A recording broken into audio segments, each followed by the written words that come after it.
கங்கை கொண்ட சோழன் பாகம் 1 அத்தியாயம் 23. 108 அந்தணர்கள் 4 பேராக வரிசையாக நின்றார்கள். குங்குமம் கலந்த பூசணிக்காய் வெட்டப்பட்டது. ஒரு வீட்டின் கொல்லையில் இருந்த வாழை மரத்தை அடியோடு வெட்டி குலையோடு கொண்டு வந்து வெளியே போட்டார்கள். பலிகள் முடிந்துவிட்டன. ஆடோ கோழியோ பலியிடப்படுவதில்லை. உயிர்வதை கூடாது என்பது அவர்கள் கொள்கை. இதற்கு முன்னர் யாகத்தில் பசுக்களையும் கன்றுகளையும் குதிரைகளையும் வெட்டி பலி கொடுத்து கொண்டிருந்தார்கள். இப்பொழுது அதெல்லாம் இல்லை. பௌத்த மதம் தென்னிந்தியாவில் பரவிய பிறகு பிராமணர்களுக்கும் அந்த அகிம்சை உணர்வு அதிகரித்து விட்டது. அவர்கள் சொல்வது சரிதான். எதற்காக இந்த உயிர் பலி என்று கைவிட்டு விட்டார்கள். மறுவூரிலிருந்து வந்த அந்தணர்கள் பெண் குதிரைகளோடையே வந்திருந்தார்கள். தஞ்சையில் உள்ள அந்தணர்கள் யாருக்கும் குதிரைகள் இல்லை. அவர்களுக்கு குதிரைகள் தரப்படும் என்று சொல்லியிருக்கிறார்கள். ராஜேந்திர சோழரை பார்க்க முடியுமா என்று கேட்டதற்கு, இப்பொழுது முடியாது, பிறகு எப்போதேனும் பார்த்து கொள்ளலாம் என்று பதில் வந்தது.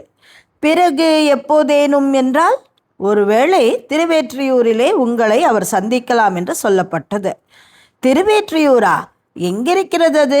திருக்கடல் மல்லை தாண்டி திருமயிலை வரும். திருமயிலை திருவல்லிக்கேணி கடந்தால் திருவெற்றியூர் வரும். அந்த இடத்தில் ராஜேந்திர சோழர் பாடி இறக்குவார். அதற்கு பிறகு கீழை சாளுக்கியம் எல்லை வந்துவிடும். அந்த எல்லைக்கு போகும் முன்பு ஒருவேளை சந்திக்க கூடும். ராஜேந்திர சோழர் எப்போது கிளம்புவார்? இன்னும் 2 நாட்கள் ஆகும். அப்படியானால் நாங்கள் போய்கொண்டே இருக்க வேண்டுமா அல்லது தங்க வேண்டுமா? நீங்கள் திருவெற்றியூரை தாண்டுவதற்குள் உங்களை அவர் தாண்டி விடுவார். அவருடைய குதிரைகள் வேகமானவை. வேறு எந்த அதிகாரியும் சந்திக்க மாட்டார்களா? ஒருவேளை அரையர் ராஜராஜன் சந்திக்கலாம். அருண்மொழிப்பட்டர் சந்திக்க மாட்டாரா? அவர் அந்தணர் ஆயிற்றே. அந்தணர் அல்லாதவர் என்ற பிரிவினை எல்லாம் முக்கியமில்லை. அந்த காலமெல்லாம் மலையேறிவிட்டது. சோழ தேசத்தில் உள்ள அத்தனை பேரும் சோழ தேசத்திற்கு விசுவாசத்தை காண்பிக்க வேண்டும். உங்களுக்கு அதற்கான வாய்ப்பு கிடைத்திருக்கிறது. அதற்காக சந்தோஷப்படுங்கள். வாய்ப்புகளை வரவே ஏற்காமலும் அந்த வாய்ப்புகளை ஏற்காமலும் நீங்கள் 12 காலம் தள்ளி இருந்து விட்டீர்கள். அதனால்தான் ராஜேந்திர சோழருக்கு உங்கள் மீது வெறுப்பு. இது ஒரு நல்ல வாய்ப்பு.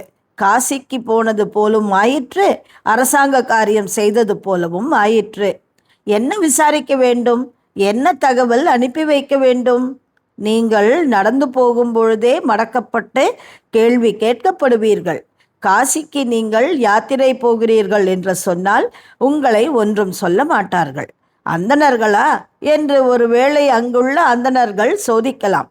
அப்படி சோதித்தால் உங்களுக்கு பதில் சொல்ல முடியும் அல்லவா? ஐயா, ஒரு அளவுக்கு மேல் இழிவாக நடத்தாதீர்கள், தலைமை அந்தணர் சொல்ல. சரி, மனதில் வைத்து கொள்ளாதீர்கள். நீங்கள் எல்லா இடத்திலும் ஜாக்கிரதையாக போய் வர வேண்டுமே என்ற எண்ணத்தில் கேட்டேன். இது தாண்டி நீங்கள் காசிக்கு போகும் பொழுது வழியிலே ஊரினுடைய நிலைமை என்ன, மக்களுடைய நிலைமை என்ன என்பதை பேச்சு கொடுத்து பாருங்கள். அது தவிர கீழை சாளுக்கியத்தில் பல்வேறு இடத்திலே நம்முடைய ஒற்றர்கள் இருக்கிறார்கள். அவர்கள் உங்களை சந்திப்பார்கள். உங்களில் ஒருவரை தேர்ந்தெடுத்து ஓலை நறுக்குகளை கொடுப்பார்கள். உங்களுடைய வேத ஓலைச்சுவடிகள் இருக்கும் அல்லவா, அவைகளுக்கு நடுவே இதை பொருத்தி வைத்து கொண்டு அரசர் எங்கிருக்கிறார் என்று விசாரித்து வந்து விடுங்கள். உங்களுக்கு 60 குதிரைகள் தயாராக இருக்கின்றன. கயிறு சேனம் உடையவை, கயிறு கடிவாளம் உடையவை. அவைகளை ஓட்டுவது மிக எளிது. மர ஆசனம் போட்டு ஏறி நின்று பிறகு கால் தூக்கி குதிரையின் மீது போட்டு கொள்ளுங்கள். சரியாக உட்கார்ந்து கொண்டால் குதிரை சரியாக நடந்து கொள்ளும். எப்படி உட்கார்வது என்று ஒரு அரை நாழிகையில் உங்களுக்கு தெரிந்துவிடும். சரியாக உட்கார்ந்தால் குதிரைக்கும் நோவு இருக்காது, உங்களுக்கும் நோவு இருக்காது.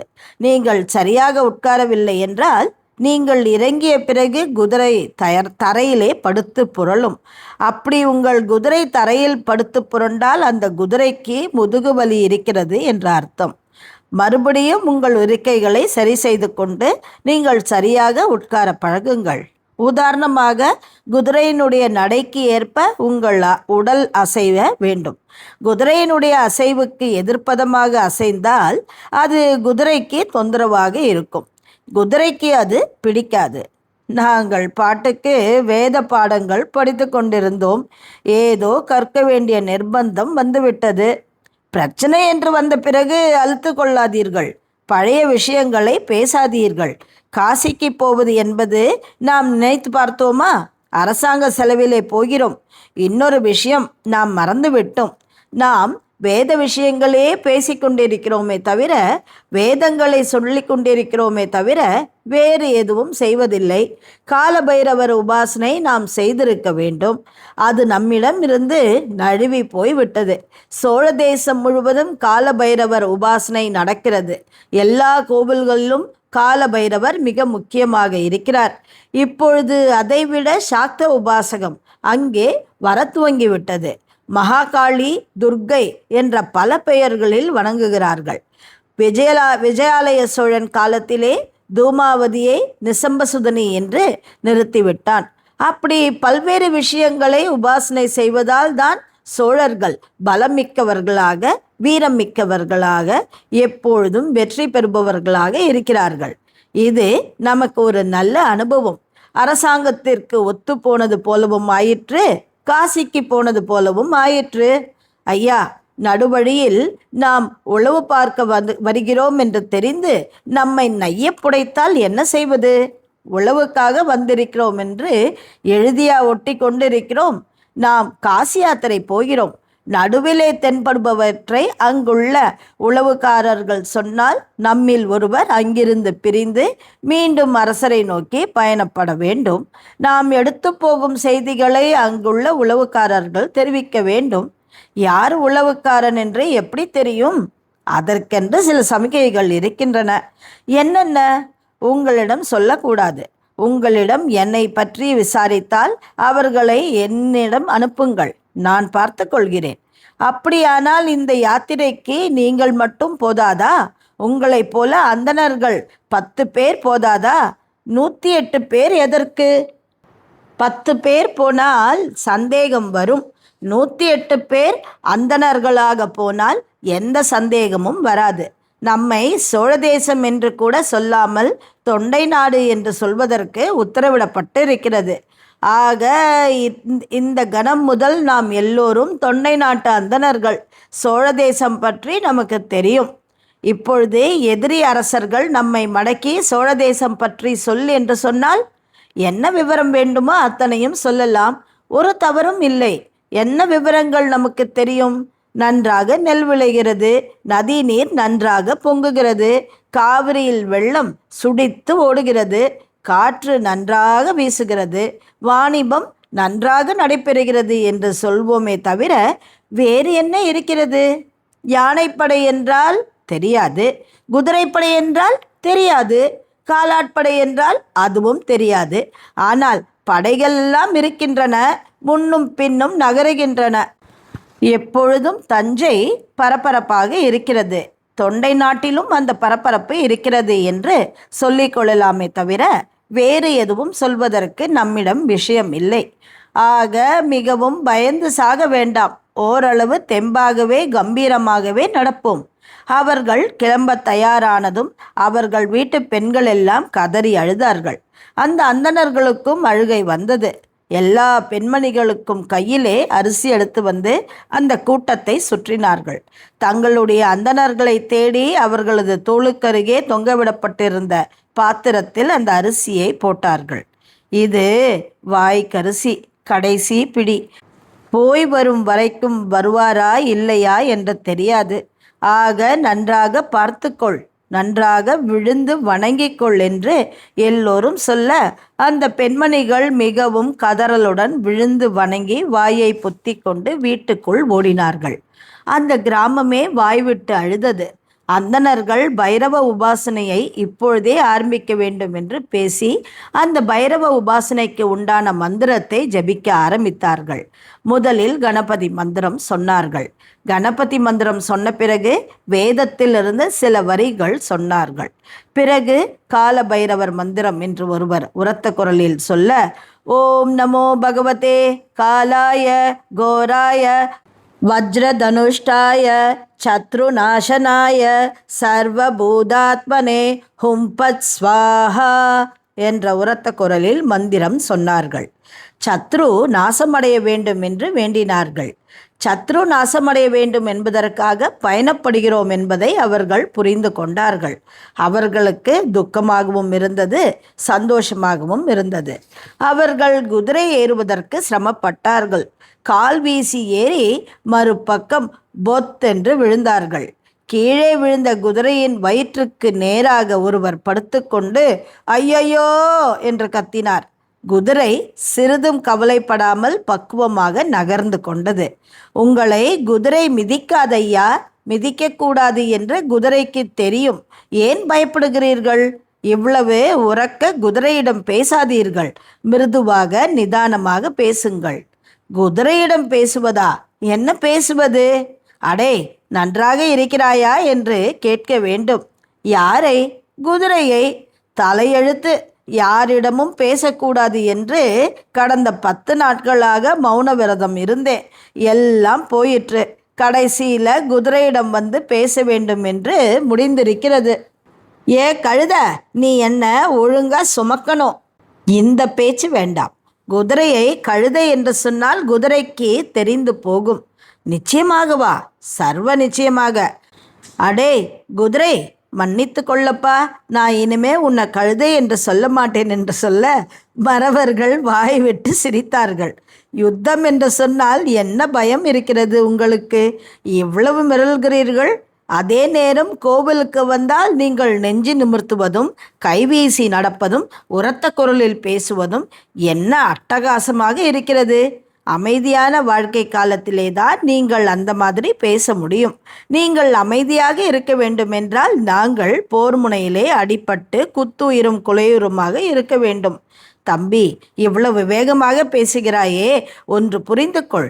அந்தணர்களுக்கு எதிராக ஒரு அரசாங்கம் இயங்கினால் அந்த அரசாங்கம் ரணப்படும் என்று ஞாபகம் வைத்துக்கொள். போதும், நிறுத்துங்கள். யாரிடம் என்ன பேச வேண்டும் என்று தெரிய வேண்டாமா? சாபம் இடுவதற்கு இதுவா நேரம்? யாரை நோக்கி சாபம் இடுகிறீர்கள்? ஓங்கி ஒரு அறை விட்டால் அந்த சாபம் விடுகின்ற வாய் என்னவாகும்? எந்த நேரத்தில் பேச வேண்டும், எவ்வளவு பேச வேண்டும், எப்படி பேச வேண்டும் என்று தெரியாவிட்டால் நீங்கள் அந்தணரே இல்லை. வெறும் ஆவேசம் மட்டும் இருந்து பயனில்லை. வீட்டை விட்டு பீகிறோமே என்ற துக்கத்திலே கண்டபடி உளராதீர்கள். கத்தி கழுத்துக்கு வந்துவிட்டது. எதிர்கொள்ள பழகுங்கள். சமாதானமாக அமைதியாக போங்கள். இது நல்ல விஷயம். நான் மறுபடியும் சொல்கிறேன், இது நல்ல விஷயம். காசிக்கு போவது என்பது எப்பேற்பட்ட குடுப்பினை. காசிக்கு போய் திரும்புகிறோம் என்றால் எப்படி இருக்கும்? வரவேற்பு, ஜனங்கள் எப்படி சூழ்ந்து கொள்வார்கள்?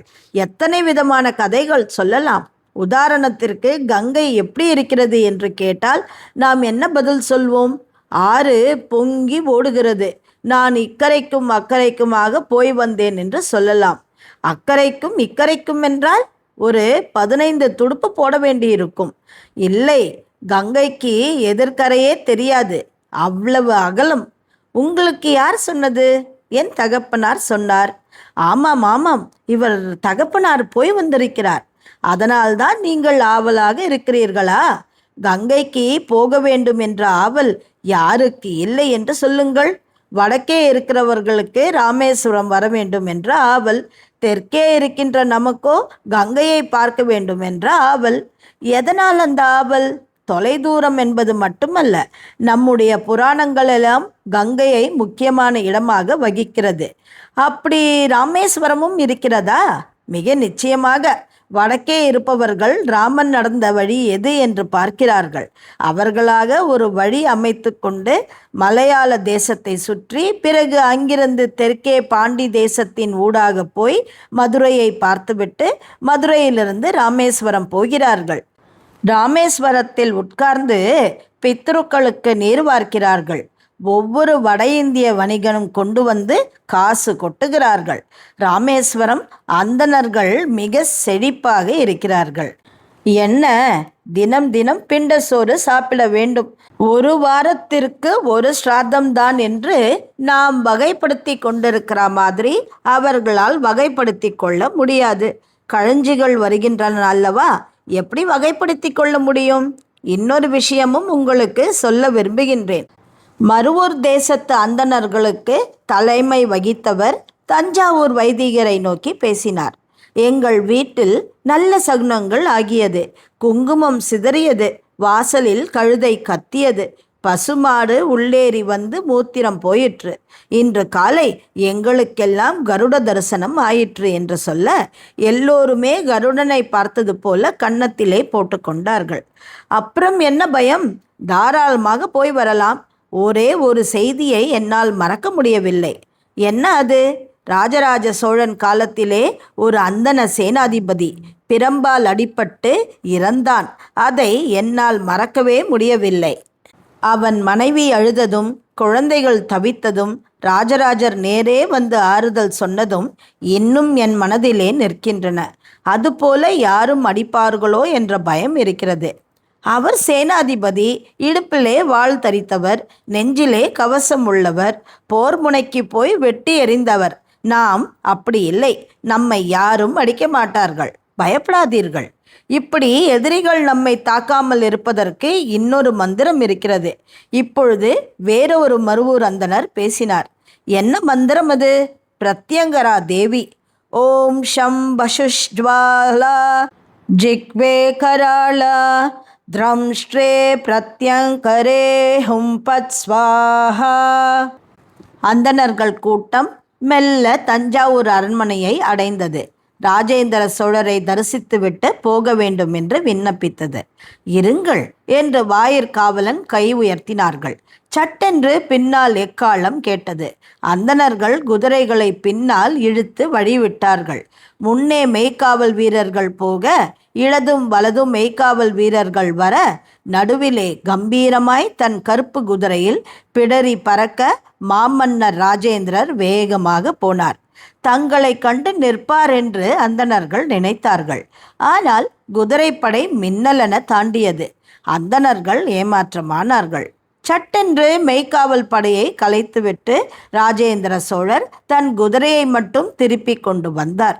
அவருக்கருகே ஒரே ஒரு மெய்க்காவல் படை வீரன் மட்டும் வந்தான். அவர்கள் இருவரும் அந்தணர்களுக்கு நடுவே வந்து நின்று கொண்டார்கள். ராஜேந்திர சோழர் கை கூப்பினார். இந்த மகா சதஸ்க்கு என்னுடைய வணக்கம். சோழ தேசம் செழித்திட நீங்கள் செய்யும் பிரார்த்தனைகள் எங்களை உற்சாகமடைய செய்கின்றன. இந்த க்ஷணம் கூட உங்களை போக வேண்டாம் என்று சொல்லிவிடலாம் என்ற எண்ணம் எனக்குள்ளே இருக்கிறது. ஆனால் நீங்கள் கிளம்பி நிற்கின்ற உற்சாகத்தை பார்த்தால் போய்விட்டு வாருங்களேன் என்றுதான் சொல்ல தோன்றுகிறது. நெடுந்தூரம் பயணப்படுவது பற்றிய உங்களில் சிலருக்கு கலவரம் இருக்கலாம். ஒரே ஒரு வேளை உணவு எடுத்து கொள்ளுங்கள். இரவு நேரம் பாலோ அல்லது அரிசி கஞ்சியோ குடித்து விடுங்கள். 3 வேளைகள் சாப்பிட்டால்தான் பயணம் களைப்பாக இருக்கும். வழியில் உள்ள காய்கறிகளை விலை கொடுத்து வாங்கி கொள்ளுங்கள். இனாமாக ஒரு பொழுதும் யாத்திரையின் போது வாங்காதீர்கள். உங்களுக்கு தேவையான காசு அருண்மொழிப்பட்டன் கொண்டு வந்து கொடுப்பார். நீங்கள் செய்ய வேண்டியது எதுவும் இல்லை. காசி பயணப்படுவது, நீங்கள் தீர்த்த யாத்திரை செய்வதே எனக்கு பெரிய பலம். நீங்கள் தீர்த்த யாத்திரை செய்து ராஜராஜ சோழருக்கும் அவரது மனைவியருக்கும் என்னுடைய தாத்தாவிற்கும் நீங்கள் நீர் வார்த்தீர்கள் என்றால் சோழ தேசம் செழிப்புறும். உங்களின் முன்னோர்களுக்கும் சோழ தேச வாசிகளுக்கும் நீர் வார்த்தீர்கள் என்றால் அதுவே எங்களை வெற்றி பாதைக்கு அழைத்து செல்லும். உண்மையாக, மிக உண்மையாக, மிக மிக உண்மையாக இதை நீங்கள் செய்ய வேண்டும். கங்கை கரையிலே நின்று ராஜராஜருக்காக 3 கை நீர் உயர்த்தி தூக்கி ஒரே சமயத்தில் நீங்கள் இறைத்தீர்கள் என்றால் ராஜராஜர் மிகவும் மகிழ்வார். இந்த தேசம் வெற்றி பெறும். நமக்கு எந்த தொல்லைகளும் இருக்காது. நான் மிகப்பெரிய மன்னனாக வர வேண்டும் என்ற பேராசையில் இந்த படையெடுப்பு நடக்கவில்லை. இடையராது நம்மை தொந்தரவு செய்து கொண்டிருக்கிறார்கள். மேலை சாளுக்கியத்திலிருந்து வருகின்ற சாளுக்கிய வீரர்கள், கீழே சாளுக்கியத்திலிருந்து வருகின்ற சாளுக்கிய வீரர்கள் ஆகியோர் மிக மோசமாக நடந்து கொள்கிறார்கள். அதை தடுப்பதற்காகவே இதை நான் செய்ய போகிறேன். வேங்கி வரை எந்த தொந்தரவும் இருக்காது. பிறகு இருக்கலாம், ஆனால் எனக்குத்தான் இருக்குமே தவிர உங்களுக்கு இருக்காது. உங்களுக்கும் எனக்கும் 4 நாட்கள் இடைவெளி இருக்கும். கண்ணில் பட்ட எல்லா காட்சிகளையும் நீங்கள் ஓலையிலே எழுதி எங்களுக்கு அனுப்பலாம். நாங்கள் அதை புரிந்து கொள்ள முயற்சிக்கிறோம். உடல் தளர்ந்தவர்களையும் ஊர் சேர விரும்புகிறவர்களையும் நீங்கள் திருப்பியும் அனுப்பலாம்.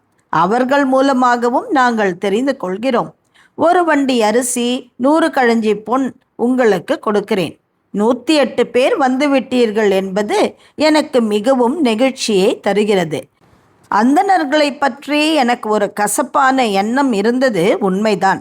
ஆனால் இப்பொழுது இல்லை, அறவே இல்லை. உங்களை எல்லாம் மறுபடியும் வணங்குகிறேன். இந்த மகா சதஸிற்கு எனது வணக்கம். இங்கு குழுமி இருக்கின்ற அறிஞர்களுக்கு என் வணக்கம். தேவர்களுக்கு ஒப்பான பிராமணர்களுக்கு என் வணக்கம் என்று கைகூப்பினார். அந்தணர்கள் கூட்டம் சிலிர்த்தது. ராஜேந்திர சோழர் பல்லாண்டு காலம் வாழ வேண்டும், மிக நீண்ட தீர்காயுசாக இருக்க வேண்டும். அவர் 100 வயதை தாண்டி வாழ்ந்து அவர் பிறந்த நட்சத்திரத்தில் சந்திரன் தரிசிக்க வேண்டும் என்றெல்லாம் வாழ்த்தினார்கள். ஆரோக்கியமாக இருக்க வேண்டும் என்று சொன்னார்கள். குழந்தை செல்வங்கள் பெருக வேண்டும் என்றார்கள். சட்டென்று ராஜேந்திர சோழர் விஸ்வநாத ஸ்திரௌதிகளை நோக்கி திரும்பினார். உங்களை எனக்கு தெரியும், நான் சந்தித்திருக்கிறோம். கிருஷ்ணராமனின் இல்லத்தில் இல்லையா என்று கேட்க விஸ்வநாத ஸ்திரௌதி முகம் மாறினார். மெல்லிய குரலிலே ஆமாம் என்றார். என்னுடைய பட்டாபிஷேகத்தை நீங்கள் கணித்தீர்கள் அல்லவா? சேனாதிபதி கிருஷ்ணன்ராமன் கணிக்க சொல்லி உங்களை அழைத்தார் அல்லவா? நீங்கள் அவரிடம் காதோறும் என்னவோ சொன்னீர்களே, அது என்ன என்று நான் கேட்டபொழுது சொல்ல மறுத்துவிட்டீர்கள். ஆனால் அது என்ன என்பதை கிருஷ்ணன்ராமன் எனக்கு சொல்லிவிட்டார். நீங்கள் சொன்ன செய்தி, நான் பட்டம் ஏற்ற 6ஆம் வருடம் எனக்கு மிகப்பெரிய பிரச்சனை வரும், அதை தாண்டிவிட்டால் எனக்கு 80 வயதுக்கு மேல் ஆயுள் என்றீர்கள். சரிதானே? எப்படி ஞாபகம் வைத்திருக்கிறீர்கள்? விஸ்வநாத ஸ்ரௌதி வியந்தார். அந்த 6ஆம் வருடம் இப்போதுதானே? இதுதானே என் 6ஆம் வருடம்? ஆமாம், இதுதான் உங்கள் 6ஆம் வருடம். இந்த வருடத்திலே இன்னும் 6 மாதத்திற்கு கடுமையான சோதனைகள் ஏற்பட போகின்றன. மனதாலும் உடம்பாலும் அதிக சிரமங்களை அனுபவிப்பீர்கள். நோய்களும் உண்டாகும். உடன் பிறந்தவர்கள், நெருங்கிய உறவினர்கள், நெருங்கிய நண்பர்கள் உயிரிழப்பார்கள். அந்த சோகம் உங்களை பற்றி கொள்ளும். பல நாட்கள் தூக்கமில்லாது இருக்கும். இந்த ஒரு காலகட்டத்தை கோபமில்லாமல் பொறுமையாக இறை வழிபாட்டிலே மனம் செலுத்தி தாண்டினீர்கள் என்றால் வெகு நிச்சயம் நீங்கள் 80 வயதிற்கு மேல் வாழ்வீர்கள். இருவரும் நகர்ந்து தனிமையானார்கள். இப்பொழுது சொல்லுங்கள், 80 வயது வாழ்வேனா அல்லது இந்த வருடமே முடிவேனா? வெகு நிச்சயம் 80 வயது வரை வாழ்வீர்கள். நான் நீங்கள் வாழ்வீர்கள் என்பதற்கான அத்தாட்சிகள் சொல்ல முடியும். அதற்கு பிரசன்ன குறிகள் இருக்கின்றன. நீங்கள் எங்களிடமிருந்து விடை பெற்று உங்கள் அரண்மனைக்கு படியேறும் முன்பு உங்களுடைய தோளிலே காக்கை எச்சம் விழுந்தால் அல்லது ஏதோ ஒரு பறவையின் எச்சம் விழுந்தால் உங்களுக்கு தீர்காயுசு என்பதை எப்பொழுதும் ஞாபகம் வைத்து கொள்ளுங்கள். வலதா இடதா? எந்த தோளில் விழுந்தாலும் தீர்காயுசு.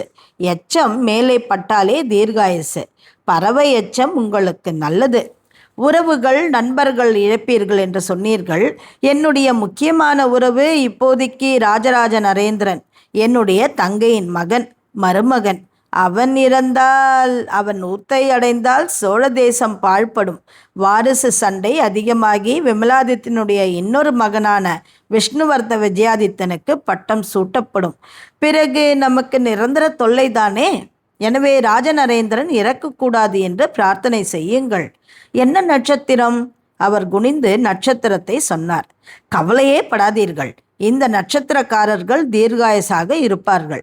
இவர்களுக்கு அல்பாயசு என்பதே இல்லை. ஆனி மாதம் என்றால் குரு நல்ல இடத்திலே இருக்கிறார். குரு நல்ல இடத்தில் இருந்தால் சனியும் வன்மையாகத்தான் இருப்பார். சனியும் குருவும் நன்றாக இருக்கிறார்கள் என்றால் அவருக்கு ஆயுசு பற்றின கவலை இல்லை.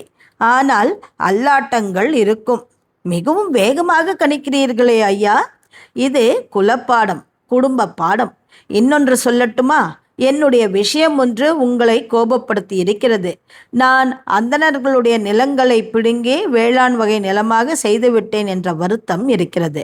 நான் இந்த போரிலே ஊத்தை அடையாமல் திரும்பி வந்தால் 51 கிராமங்களை அந்தணர்களுக்கு நிபந்தங்களாக கொடுக்கிறேன். இதை இப்பொழுதே நீங்கள் சொல்ல வேண்டாம். வரி இல்லாமல் செய்கிறேன், இதையும் போய் சொல்ல வேண்டாம். இதை உங்களுக்குள்ளே மௌனமாக வைத்து கொள்ளுங்கள். நான் திரும்பி வந்ததும் உங்களை சந்தித்து எந்தெந்த கிராமங்கள் உங்களுக்கு வேண்டும் என்று நீங்கள் கை காட்டுகிறீர்களோ அவைகளை உங்களுக்கு தருகிறேன். ராஜராஜ நரேந்திரனுக்கு தீர்காயுசிற்காக பிரார்த்தனை செய்யுங்கள். மிகவும் நல்லது, நிச்சயம் செய்கிறேன். இப்பொழுதே எனக்காக பிரார்த்தனை செய்யுங்கள் என்று நீங்கள் சொல்ல வேண்டிய அவசியமே இல்லை. உங்களுக்காக சோழ தேசமும் பிரார்த்தனை செய்து கொண்டிருக்கிறது. இன்னொரு செய்தி சொல்கிறேன், தயவு செய்து யோசித்து முடிவு எடுங்கள். என்ன? உங்களுக்காக யாரும் நவகண்டம் கொடுக்கக்கூடாது. நவகண்டம் கொடுத்தால் அந்த வீட்டு பெண்மணிகள் அழுதால் அது உங்களுக்கு ஆகாது. அரசருக்காக உயிரை மாய்த்து கொண்டாயே என்று ஒரு பெண்மணியும் குழந்தைகளும் கதறுவார்கள். அது உங்களை சும்மா விடாது. எனவே நவகண்டம் யாரும் கொடுக்கப் போகிறேன் என்றால் உடனே ஆட்களை விட்டு அடித்து எரியுங்கள். கூடாது என்று சொல்லுங்கள். நிச்சயமாக செய்கிறேன். அவர்கள் மறுபடியும் ஒருவரை ஒருவர் நோக்கி கை கூப்பினார்கள். ராஜேந்திர சோழர் வந்து குதிரையிலே தாவி ஏறினார். பிறகு விஸ்வநாதர் ஏறினார். விஸ்வநாதர் மறுபடியும் கைகூப்பி ராஜேந்திர சோழர் கை உயர்த்தி விடை கொடுத்தார். அந்தணர்கள் மெல்ல திரும்பினார்கள். விஸ்வநாத ஸ்ரௌதிகள் அவர்கள் போவதை பார்த்து கொண்டே மன்னரையும் கவனித்து கொண்டிருந்தார். மன்னர் குதிரை திரும்பிற்று. சிறிது தூரம் எகிரி நடந்தது. சட்டென்று மன்னரின் முதுகிலே ஒரு பறவையின் எச்சம் விழுந்தது. மன்னர் வேகமாக விஸ்வநாத ஸ்ரௌதியை நோக்கி திரும்பினார். உங்கள் குலதெய்வத்தின் அருளால், இது உங்கள் தந்தை நிலைநிறுத்திய பெருவுடையாரின் அருளால், இது உங்கள் மூத்தோரின் ஆசிர்வாதம். நீங்கள் தீர்காயுசாக இருப்பீர்கள். அதை பற்றி கவலையே வேண்டாம். பறவை எச்சம் விழுந்து இடது வலது பக்கம் முதுகிலே. மிக சிறப்பு. ஆனால் கழுத்திலும் தெரித்திருக்கிறது. அதனால் இடையூறு பயணங்கள் இருக்குமே தவிர உங்களுக்கு வெற்றி என்பது உறுதி என்று சொல்லி விஸ்வநாத ஸ்ரௌதிகள் தன்னுடைய குதிரையை திருப்பினார். அந்த அந்தணர் குழு மிக உற்சாகமாக கோட்டையை விட்டு கிளம்பியது. எங்கு பயணம் என்று ஊர் மக்கள் கேட்க, காசிக்கு போகிறோம் என்று அந்தணர்கள் சொன்னார்கள். நல்ல நேரம் பார்த்தீர்கள் ஐயா. காசிக்கு போவதற்கு வழி முழுக்க சண்டையாமே. நீங்கள் எப்படி போக போகிறீர்கள்? எங்களுக்கும் சண்டைக்கும் என்ன சம்பந்தம்? யாரும் எங்களை ஒன்றும் சொல்ல மாட்டார்கள். நல்லபடியாக போவோம். போய் வந்து உனக்கு ஒரு கங்கை சொம்பு தருகிறேன் என்று சொல்ல அந்த விவசாயி கை கூப்பினான்.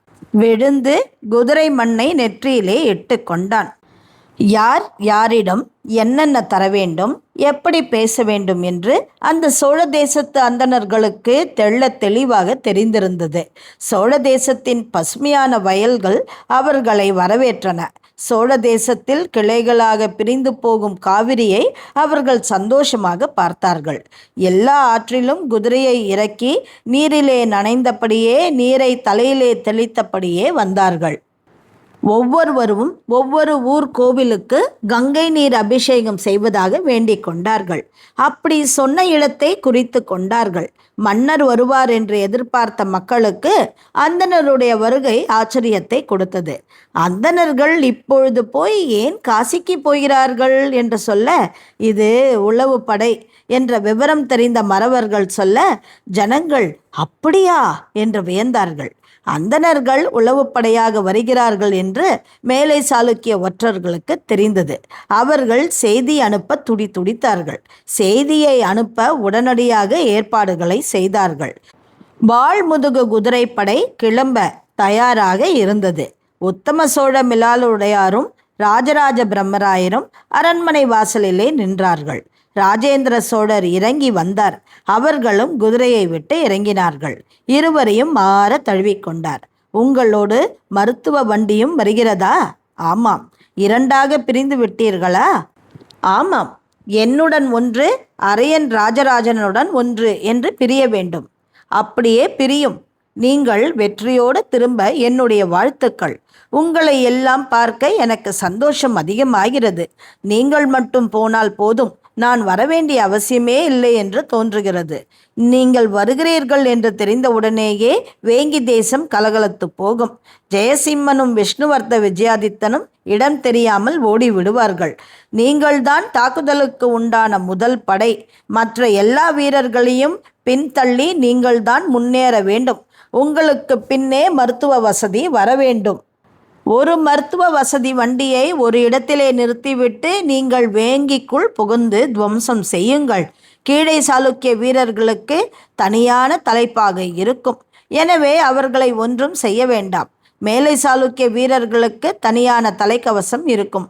அவர்களை அடித்து நொறுக்குங்கள். ஜெயசிம்மன் கிடைத்தால் கொல்ல வேண்டாம், உயிரோடு பிடித்து வாருங்கள். நான் விசாரிக்க வேண்டும். விஷ்ணுவர்த்த விஜயாதித்தனை மடக்கி பாருங்கள். எகிரினால் கத்தியை இறக்கி விடுங்கள். அமைதியாக இருந்தால் அழைத்து வாருங்கள். ஆனால் விஷ்ணுவர்த்த விஜயாதித்தன் உங்களிடம் சிக்க மாட்டான். ஏன் அப்படி சொல்கிறீர்கள்? தந்திரக்காரன் நரி, கேவல புத்தி உடையவன். அவனுக்கு சண்டையிடுகின்ற தைரியம் இல்லை. வெறும் பெண் மோகத்தில் திளைக்கிறவன்.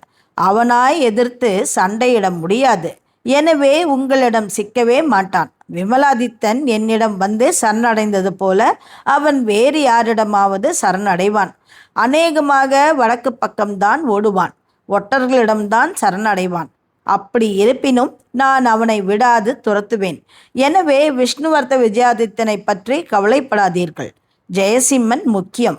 அவன்தான் இங்குள்ள எல்லா பிரச்சனைகளுக்கும் காரணம் என்று சொன்னார். அவர்கள் புரிந்து கொண்டார்கள். தங்களுடைய தாக்குதல் திட்டத்தை பற்றி விவரித்தார்கள். மன்னரை 10 படி ஏற சொன்னார்கள். அரண்மனை வாசலிலே 10 படி ஏற ராஜராஜ பிரம்மராயன் உரத்த குரலிலே அந்த குதிரை வீரர்களுக்கு கட்டளை இட்டான். முதுகில் இருந்த வாளை சரையல் என்று உயர்த்தி தூக்கினார்கள். சோழம் சோழம் சோழம் என்று அதை ஆட்டினார்கள். பளபளத்த கத்திகள் வெயிலிலே மின்னி அந்த இடத்தை பிரகாசமடைய செய்தன. ராஜேந்திர சோழருக்கு மிகப்பெரிய சந்தோஷம் ஏற்பட்டது. நீங்கள் இருக்கின்ற ஒரு விஷயம் போதும், எனக்கு கவலையே வேண்டாம் என்று அவர்கள் இருவரையும் இறுக்கமாக அணைத்து கொண்டார். தங்களுடைய தளபதிகளை மன்னர் தழுவிக்கொள்வது தங்களையே தழுவிக்கொள்வது போல என்று அந்த வீரர்களுக்கு புரிந்தது. மறுபடியும் சோழம் சோழம் சோழம் என்று கத்தினார்கள். அந்த நீண்ட கத்திகள் இந்த முறை இன்னும் பிரகாசமாக சூரிய ஒளியிலே மிளிர்ந்தன. இத்துடன் இந்த அத்தியாயத்தை இங்கு நிறுத்துகிறேன். மீண்டும் கதையின் தொடர்ச்சி நாளை. வணக்கம்.